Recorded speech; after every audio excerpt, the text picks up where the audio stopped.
غيغيب الدولي المغربي عبد الصمد الزلزولي على التربص الاعدادي ديال ريال بيتيس للموسم الكروي الجديد، وهذا الشيء بسبب عدم التعافي التام ديالو من الاصابه اللي كان جاتو في وقت سابق. وعلى حساب برنامج تشيرينغيتو فالزلزولي ما غاديش يشارك في هذا المعسكر، حيت قرر يبقى في اشبيليه باش يكمل البرنامج العلاجي والتاهيلي ديالو تحت اشراف الطاقم الطبي في انتظار ارجاع الجاهزيه البدنيه ديالو. وكيفضل الطاقم التقني ديال ريال بيتيس ما يغامرش باللاعب المغربي حتى يتشافى تماما، حرصا منهم باش يتفاداو اي انتكاسه، خصوصا مع اقتراب انطلاق الموسم الجديد. ومن المنتظر يكمل الزلزولي الخدمه بشكل فردي في الايام الجايه على اساس الالتحاق بصحابه من بعد ما ياخذ الضوء الاخضر من الطاقم الطبي. شكر الرئيس الفخري ديال بايرن ميونخ في المستويات اللي قدمها الدولي المغربي اسماعيل الصيباري مجددا، واكد بلي التالق ديالو في نهايه كاس العالم كان من اهم الاسباب اللي خلات الفرقه تضمن التعاقد معه. وقال هونيس: عجبني اسماعيل الصيباري بزاف كاس العالم، ما كنتش متبعه عن قرب من قبل، ولكن المسؤولين في الفريق شكروه بزاف. وزاد قال: على هذا السبب كنا فرحانين في المجلس الاستشاري باش نوافقوا على استقدام اللاعب بعد ما شفنا الاجماع على الامكانيات والجوده التقنيه ديالو. اشاره الصيباري انضم رسميا لبايرن ميونخ جاي من بيس في اندوفن خلال الانتقالات الصيفيه في صفقه بلغت القيمه ديالها تقريبا 50 مليون يورو. اكدت مصادر بلي المغربي الشاب عثمان معما غيدير خطوه مهمه في المسيره الكرويه ديالو من بعد ما قرر يغادر فريق واتفورد في هذا الميركاتو ويقلب على تحدي جديد يعطيه فرصه اكبر باش يلعب في اعلى مستوى، مع وجود اهتمام اوروبي كيزيد يكبر باش يستافدوا من الخدمات ديالو. وعلى حساب التقارير عثمان معما حسم القرار ديالو باش يمشي من واتفورد قبل ما يبدا الموسم الجديد، ملي شاف لي هذه المرحله بالذات خاصو ينتقل فيها لشي فريق يعطيه الفرصه باش يلعب بشكل منتظم. التقرير وضح بلي اللاعب باغي يخوض تجربه جديده تعاونو يطور المستوى الفني ديالو وياخذ خبره اكثر باش يمهد لخطوه جديده في المسيره الاحترافيه ديالو، خاصه وانا الفريق ديال واتفورد كيصارع منذ سنوات باش يرجع للدوري الانجليزي ولكن ما كتبش. وعلى حساب التقارير عثمان معما عنده عرض رسمي من لايبزيج اللي بين اهتمام جاد باش يتعاقد معاه في هذا الميركاتو، وكتعتبر الفرقه الالمانيه من ابرز المهتمين باللاعب حيت باغيين يقويوا الفريق ديالهم بلاعبين شباب عندهم امكانيات كبيره وقابليه للتطور. ومن المنتظر باش يحسم اللاعب معما الوجهه الجديده ديالو في الايام القليله الجايه ملي يختار بين العروض اللي عنده، والنيه ديالو هي يختار فرقه تضمن ليه يلعب رسميا وبشكل منتظم. وكيتمنى اللاعب باش تكون المحطه الجايه نقطه انطلاق جديده في المسيره ديالو تعاونوا يرجع للمستوى ديالو من بعد المستوى الكبير اللي داروا مع المنتخب المغربي للشباب في نهايه كاس العالم اللي تقام في تشيلي واللي توج بها المنتخب المغربي. دخلنا يفاقر اهتمام واحد الفرقه سعوديه بعد ما حطات عرض اعاره من اولمبيك مارسيليا في جديد يقدر يغير وجهه المدافع المغربي في هذا الميركاتو الصيفي. وعلى حسب ما اكدت جريده ليكيب هذا العرض جاء في الوقت اللي تعطرت فيه المفاوضات ديال انتقال اكاردي السد القطري بسبب المشاكل اللي كيعيشها النادي في السوق بعد ما تم المنع ديالو من ابرام صفقات جديده، وهذا الشيء اللي خلى هذا الخيار يبعد شويه بشويه.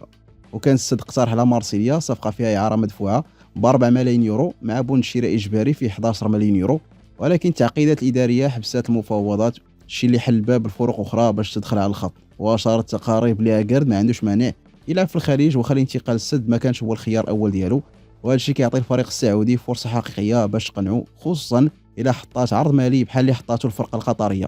من جهتها مارسيليا بين مستعده تستغنى عن المدافع المغربي الى وصلها العرض المالي المناسب باش تخفف من فاتوره الاجور وترجع التوازن الميزانيه ديالها، خصوصا بعد ما لعب اكارد غير 22 ماتش في الموسم اللي فات بسبب الاصابه المتكرره. وكتلخص المعطيات الحاليه بلي الرحيل ديال قائد دفاع المنتخب المغربي هو احتمال وارد بزاف في انتظار تعرف في السميه ديال الفريق السعودي واش غادي ينجح الاتفاق مع مارسيليا واللاعب في الايام الجايه. الجامعه المغربي لكره القدم دخلت لاول مره في مفاوضات مع الموهبه الصاعده شاكير فان بيرسي باش يقنعوا باش يلعب مع المنتخب المغربي في الاستحقاقات الجايه.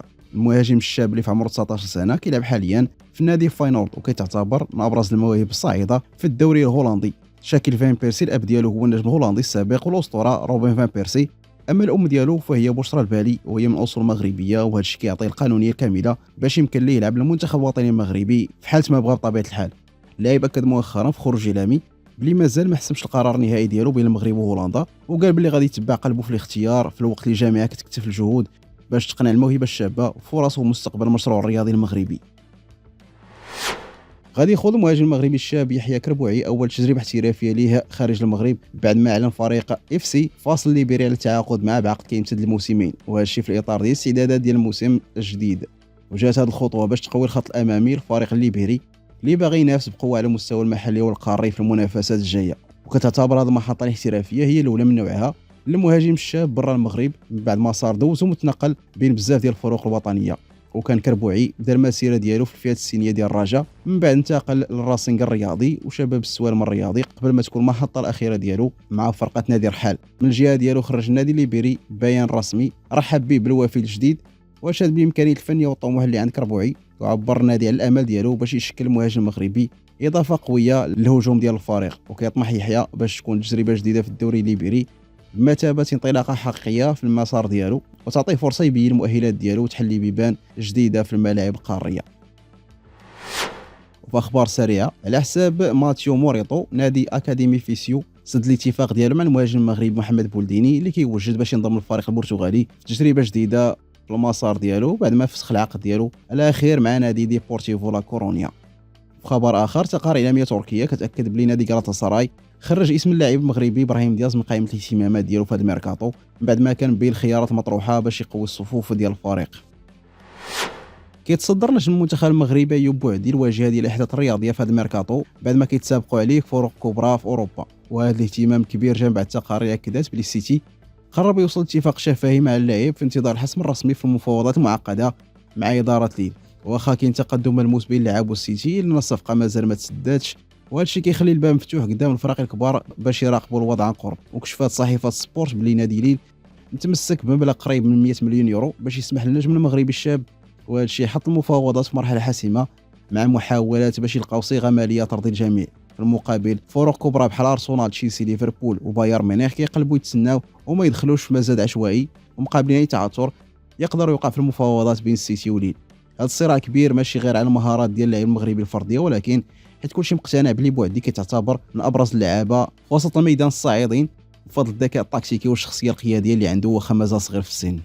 اللاعب مازال ما فاش 18 سنه ومع ذلك كيتعتبر مشروع نجم عالمي متكامل، وهذا الشيء كيفسر علاش ليل متمسك به وما باغيش يفرط فيه بسهوله.